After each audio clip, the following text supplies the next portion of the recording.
Over the past 3 years, I have interfaced with over 40 organizations with the mandate of improving performance by focusing on the behavioral layer of individuals. The one thing that constantly comes up is the impact of leadership execution that is slow on how businesses then get this organizational drag. So what I'm going to talk about today is a concept that you will argue with me. I don't care if you disagree with me, but this is the truth on the ground.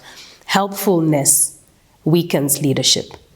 Let me just explain to you the psychological concept around helpfulness. First of all, you have a new leader that is promoted into a leadership position, and they want to change everything they were not happy with their leader about. So they come in with this fire of saying, I'm not going to be that leader that I disliked. So what do they become? They become a highly supportive leader. So they give here high support. And what does the high support then result into? It creates a pattern within their team to say, okay, if I need to send a PDF, I'll just say to my leader, just PDF it for me and send it through, right? So they're just going to copy and paste and send. So the team members realize that, oh, okay, so we don't have to put a lot of effort in, but we'll still achieve our goals. Instead of saying, I'm going to follow up on 10 of the people, they come and say, hey, my leader, help me. How do I follow up the best? That highly supportive leader then starts saying, okay, bring your laptop. I'll show you how to do it. That creates a pattern.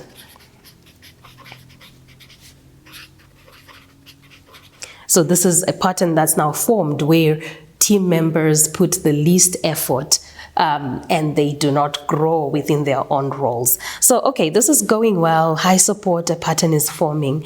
High support, a pattern is forming. What that then creates is a dependent team. So that results in team members that are dependent. They don't have to do anything on their own. I mean, think about a child. If a child typically sees that this is difficult, they're going to shout and say, please, I need your help. And you're going to rush in and help. And what that then creates is dependence, and they don't develop their own skills of actually doing things for themselves. Another interesting one that we talk about a lot in South Africa is black tax, as we call it, supporting your family. Yes, when you support your family, this is the high support as an individual. It creates a pattern, an expectation, right? That the auntie will help me, and then suddenly you have dependence. And this is exactly what happens in organizations when that pattern of continuous high support happens, then dependence is the outcome.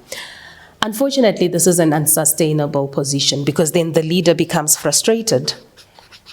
That's when we then get called in, or when we would get called in, they would say, you know what, our leaders are frustrated, they're burnt out. And potentially one of the reasons is that learned helplessness that was created that increased the leaders' workload, and then resulted in a lot of frustration and burnout.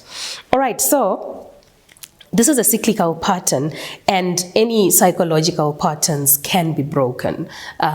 It is just being conscious of where the patterns can be broken.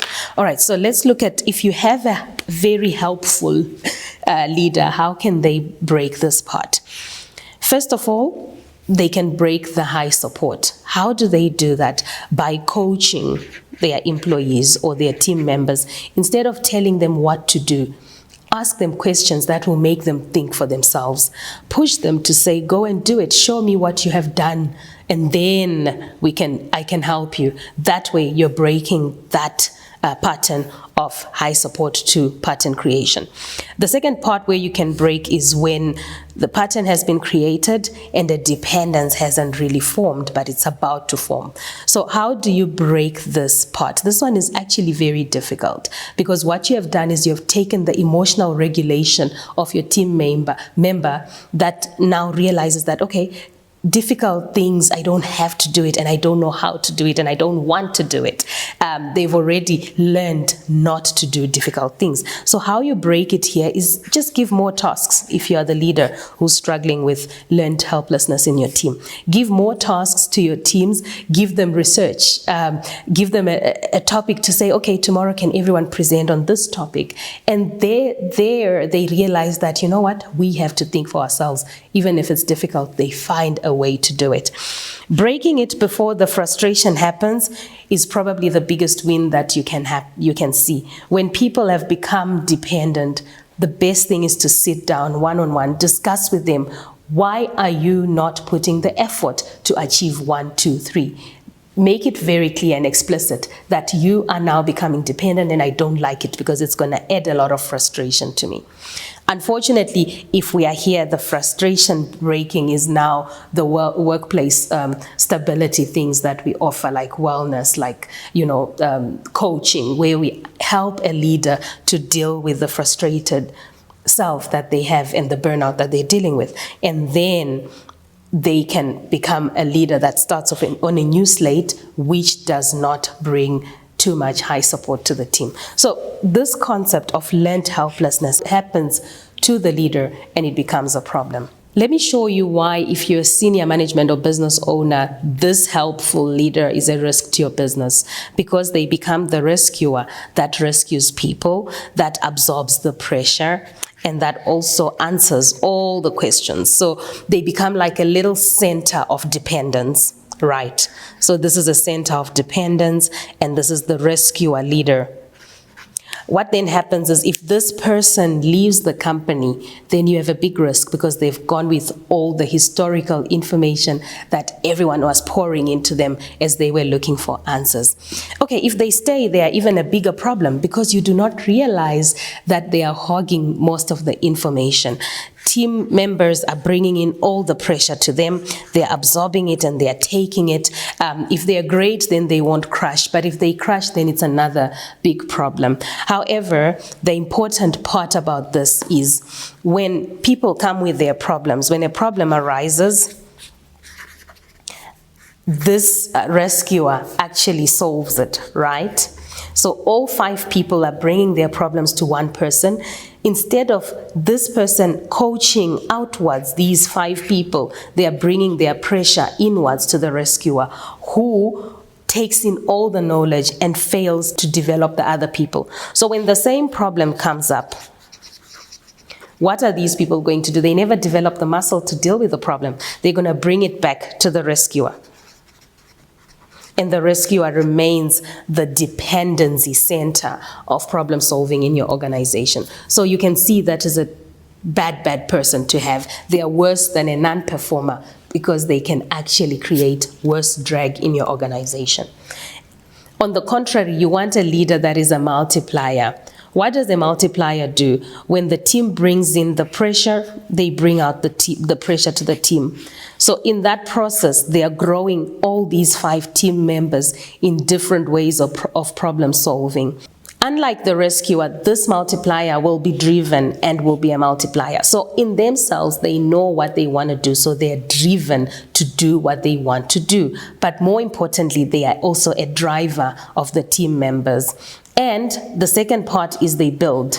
They are good builders of what the business needs structurally for things to happen better. Because what they then do is to say, okay, if this problem keeps coming to me, I have no capacity to solve it on my own. Let me create a spreadsheet that will help people to answer these questions. Let me have a training, a team, huddle time where we talk about how to solve this kind of problems. So what they then do is they multiply for you the solutions that you have in the business. And the best way that they do this is they then end up building architecture that can build your business, that can help your business to grow in the absence of the leader. So you know what happens with when you have a rescuer leader? They pick up a big problem in the business, customer satisfaction, and they come up with solutions on how to solve this problem, right? So they create this brilliant solution on how to track customer satisfaction, for instance. And then, because AI makes it so much simpler to build, they build an amazing solution. When they are in the business, they're the ones who are day by day filling in the spreadsheets, making sure the system is being utilized. And then once they leave the organization, guess what happens? 2 months down the line, they phone the team and be like, how's that customer satisfaction tracker going? And the team says, the moment you left, we dropped it. because they were not able to instill their brilliance into the team. So you are wasting time and resources dealing with a rescuer. Rather focus on the multipliers that are driven and that drive others to create the architecture you need for performance. Tying it all down into the manager transition curve, sometimes the rescuer leader doesn't even realize that they're trying to rescue the world because they're coming, like I said, from an individual contributor, somewhere that is outside completely the manager transition curve. So when they come in, they want to solve all the problems they had with their previous leader, and they become the doer. And because they're overly doing things, they become so frustrated and things become overwhelming, and they now become the overwhelmed. So this is how managers generally transition from, being the person that solves, that gives high support, and now suddenly it's affecting their mental and cognitive capacity because they are overwhelmed, and they are also very emotionally overloaded because this is just too much for a person to carry. This is the frustration level. So at this level, leaders can drop out. They put in the effort to see how their leadership journey is going to grow. And this is where you start getting them to pick up, and they become the controller. They become very protective of their time. They now have super boundaries and ask everyone if they have questions to put it on an email rather than come to me. So now this becomes the controller leader who sort of wants to protect themselves because they've been beaten once, so now they are twice shy. The great leader will then develop from that space into being the intentional leader. And this intentional leader is the leader that coaches other people. They spend time one-on-one to try and understand all these people that are bringing in the questions. Is it a concept issue? Is it that they don't have the conceptual skill set that we need for the job? Or is it maybe a soft skill issue? Is it just a laziness issue? So they're very intentional, spend time with people in one-on-ones and help develop the team. They're already starting on that multiplier journey where they are creating architecture in the business that helps people to solve problems on their own. And then I love the performance builder leader, which is the next one. Now they've realized, okay, there's a common trend here. People struggle with 1, 2, 3. So let me create a system that actually measures how they do 1, 2, 3. So this is now a performance builder leader. And ultimately, we need a systems leader. When they have determined what it is that makes people perform on an individual basis, they multiply that into a system that is repeatable and usable. So you can see that the rescuer leader sort of almost ends up halfway here. They are a big doer. They get overwhelmed. They start getting controlling. But controlling is good because they are starting to realize that the way they are looking for results is not working. So they start thinking more systematically, more protection of their own energy. And then once a leader gets into this space, their leadership journey grows exponentially. I think by now you agree with me that helpfulness is not good for leadership. It just really destroys your leadership capacity. It destroys the teams that are being led, and ultimately that has an impact on organizational performance and a negative impact for that matter. Thanks for watching. If you want more about the manager transition curve, look through the videos. There's a video I explained it in greater detail than I just did today.